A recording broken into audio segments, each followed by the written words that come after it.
Bonjour, on parle beaucoup de l'empreinte carbone, de la nécessité d'économiser de l'énergie, de la nécessité de ne pas réchauffer la planète, de ne pas gaspiller les ressources.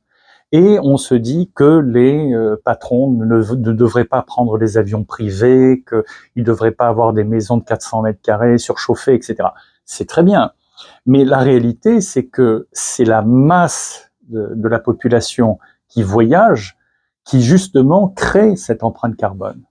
Donc, au lieu d'amasser les gens dans des métros, dans des voitures, où ils sont bloqués, mal à l'aise, 2 heures de commuting, de transport le matin, 2 heures le soir, ils arrivent au bureau épuisés, avec une empreinte carbone gigantesque, puisque des millions de gens, ou des dizaines de millions de gens, tous les jours, font de multiples trajets avec des moyens de transport qui utilisent les énergies fossiles.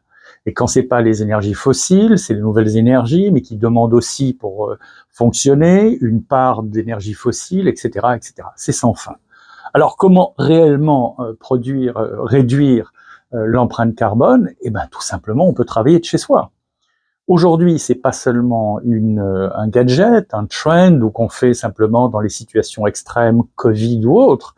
C'est que c'est plus rationnel de travailler chez soi que dans une entreprise, dans dans un bureau, dans un immeuble. Alors c'est vrai que pour certains jobs, c'est pas possible. On doit travailler, par exemple, dans le médical, on doit travailler en personne, on va pas bien que ça se fasse, mais c'est pas la règle d'opérer les gens à distance. Donc, il y a un certain nombre de professions qui ne s'y prêtent pas vraiment ou qui s'y prêtent beaucoup moins.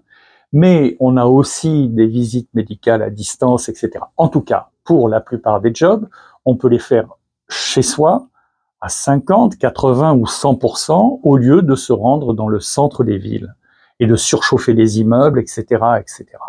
Donc, quand on veut vraiment faire avancer les choses, on les fait avancer. Et la solution, c'est de multiplier les occasions de travail chez soi en vérifiant que les gens sont vraiment aussi productifs qu'au bureau.